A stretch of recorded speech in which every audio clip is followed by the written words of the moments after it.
Pinatay ni Gideon sina Zeba at Zalmuna. Ikawalong kabanata. Ngayon, tinanong ng mga taga-Ephraim si Gideon, "Bakit ganito ang ginawa mo sa amin? Bakit hindi mo kami tinawag na makipaglaban kayo sa mga Midianita?" Nakipagtalo sila ng matindi kay Gideon, pero sumagot si Gideon sa kanila, "Ano ba ang nagawa ko kung ikukumpara sa nagawa ninyo? Kahit ang maliit na ginawa nyo ay higit pa, kung ikukumpara sa lahat ng nagawa ng pamilya namin. Hinayaan ng Diyos na matalo nyo ang dalawang pinuno ng mga Midianita, na sina Oreb at Zeeb. Ano ba ang nagawa ko, kung ikukumpara roon?"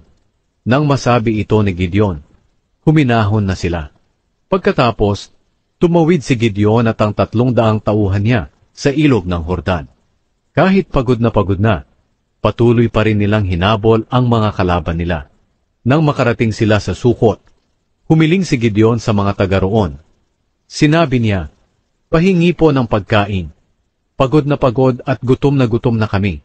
Hahabulin pa namin ang 2 hari ng Midian na sina Zeba at Zalmuna." Pero sumagot ang mga opisyal ng Sukot, "Hulihin muna ninyo sina Zeba at Zalmuna, at saka namin kayo bibigyan ng pagkain." Sinabi ni Gideon, "Kung ganoon, kapag ibinigay na sa amin ng Panginoon sina Zeba at Zalmuna, paghahampasin ko ang katawan nyo ng matitinik na sanga." Mula roon, umahon sina Gideon sa Penuel, at ganoon din ang hiniling niya sa mga taga roon. Pero ang sagot nila ay katulad din ng sagot ng mga taga-Sukot.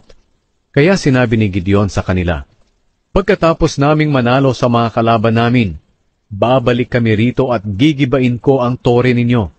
Ngayon, sina Zeba at Zalmuna ay nasa Karkor kasama ang 15,000 nilang sundalo na natira. Mga 120,000 na ang namatay sa kanila. Nagpatuloy sina Gideon sa paghabol.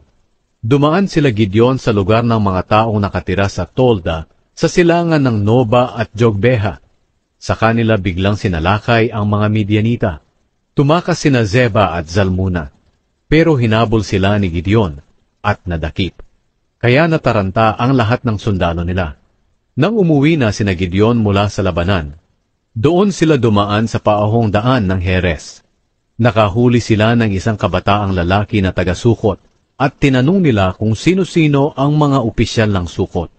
At isinulat ng kabataang lalaki ang pangalan ng 77 opisyal na tagapamahala ng Sukot. Pagkatapos pinuntahan ni Gideon ang mga taga-Sukot at sinabi, "Natatandaan pa ba ninyo ang inyong pangiinsulto sa akin?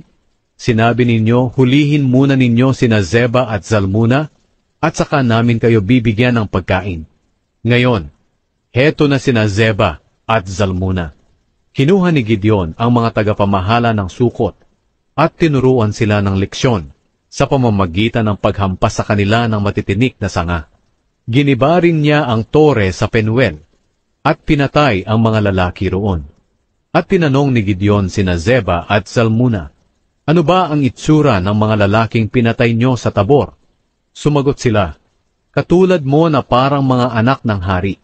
Sinabi ni Gideon, "Mga kapatid ko sila, mga anak mismo ng aking ina. Nangangako ako sa buhay na Panginoon na hindi ko kayo papatayin kung hindi nyo sila pinatay." Pagkatapos, sinabi niya sa panganay niyang anak na si Jeter, "Patayin sila." Pero dahil bata pa si Jeter, natakot siya, kaya hindi niya binunot ang kanyang espada. Sinabi ni Zeba at Zalmuna kay Gideon, "Bakit hindi na lang ikaw ang pumatay sa amin? Kung tunay kang lalaki, ikaw na ang pumatay sa amin." Kaya pinatay sila ni Gideon, at kinuha niya ang mga palamuti sa leeg ng kanilang mga kamelyo. Ang espesyal na damit ni Gideon. Sinabi ng mga Israelita kay Gideon, "Dahil ikaw ang nagligtas sa amin sa mga Midianita, ikaw na lang at ang mga angkan mo ang mamuno sa amin." Sumagot si Gideon, "Hindi ako o ang mga angkan ko ang mamumuno sa inyo, kundi ang Panginoon. Pero may hihilingin ako sa inyo.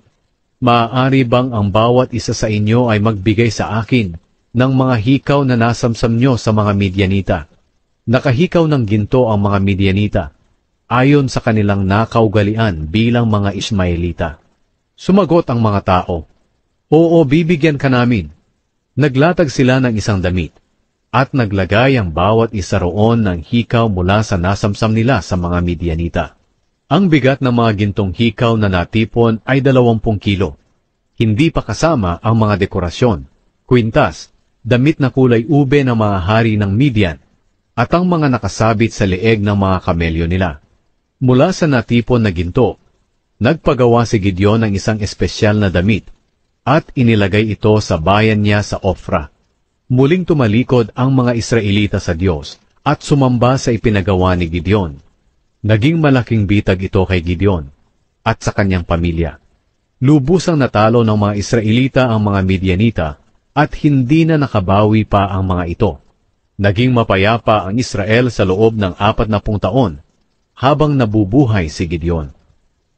Ang pagkamatay ni Gideon. Umuwi si Gideon sa sarili niyang bahay at doon tumira. May 70 siyang anak dahil marami siyang asawa. May asawa pa siyang alipin sa Shechem, at may anak silang lalaki na pinangalanan niyang Abimelech. Namatay si Gideon sa katandaan. Inilibing siya sa libingan ng ama niyang si Joash sa Ofra, sa lugar ng mga angkan ni Abiezer. Hindi pa nagtatagal mula nang mamatay si Gideon nang muling tumalikod ang mga Israelita sa Diyos, at sumambang muli sa mga imahen ni Baal. Ginawa nilang Diyos si Baal Berit. Kinalimutan nila ang Panginoon na kanilang Diyos, na siyang nagligtas sa kanila laban sa lahat ng kaaway nilang nakapalibot sa kanila. Hindi sila nagpakita ng utang na loob sa pamilya ni Jerubbaal, na siya ring tawag kay Gideon, sa lahat ng kabutihang ginawa niya sa Israel.